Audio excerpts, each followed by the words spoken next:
Tworząc nasz kurs, dodajemy do niego zadania, które studenci mają wykonać, żeby kurs ukończyć.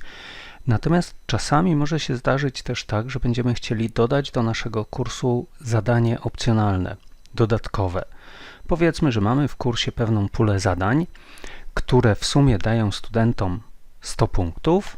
Tak jak tutaj w tym naszym kursie mamy kilka zadań. Kiedy przejdziemy do konfiguracji, to widzimy, że wszystkie zadania w sumie w kursie mogą dać studentowi 100 punktów. Natomiast chcielibyśmy do tego kursu dodać jakieś opcjonalne zadanie, powiedzmy za 10 punktów, dla studentów, którzy będą chcieli podnieść swój wynik.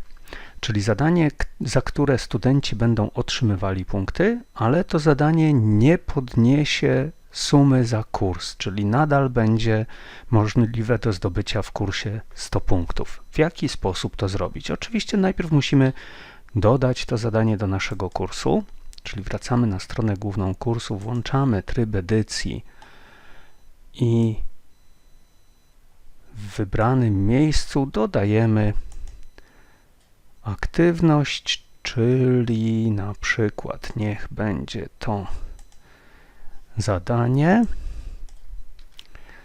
Możemy je nazwać zadanie opcjonalne.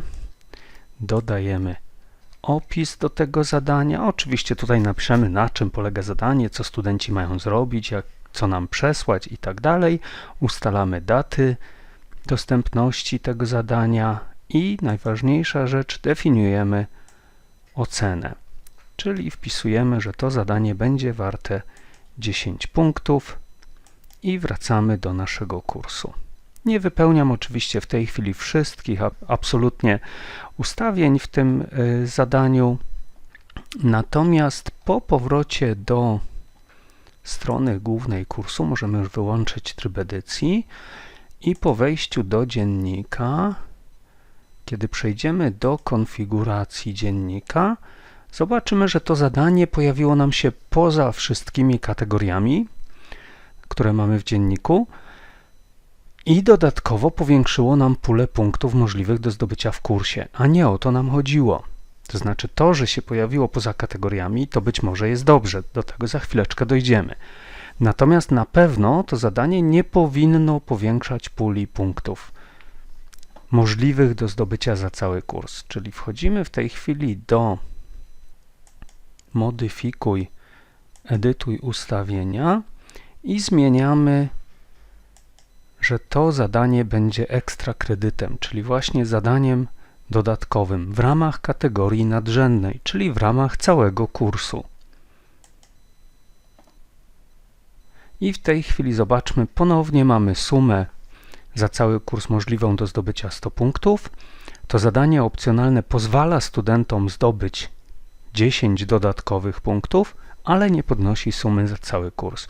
Czyli załóżmy, że we wszystkich zadaniach, z wyjątkiem tego opcjonalnego, jeśli jakiś student zdobył 70 punktów i wykona to zadanie opcjonalne na 10, to dostanie 80 punktów wtedy. Natomiast student, który na przykład zdobył 95 punktów w całym kursie, a wykonał również to zadanie opcjonalne i zdobył za nie 10 punktów, oczywiście nie zdobędzie 105 punktów, tylko zostanie mu to zadanie doliczone do maksimum, czyli do 100 punktów. Warto jeszcze wiedzieć to, że jeśli umieścimy takie zadania opcjonalne poza kategoriami ocen, to wtedy te punkty będą doliczane do wyniku studenta za cały kurs. Ale możliwe jest również umieszczenie takiego zadania w wybranej kategorii, czyli na przykład w kategorii ocen wiedza o górach, czyli de facto w ocenach dotyczących pierwszego modułu. I teraz, jeśli to zadanie jest umieszczone w ramach którejś z kategorii, to wtedy te 10 punktów będzie doliczane tylko i wyłącznie w ramach tej kategorii.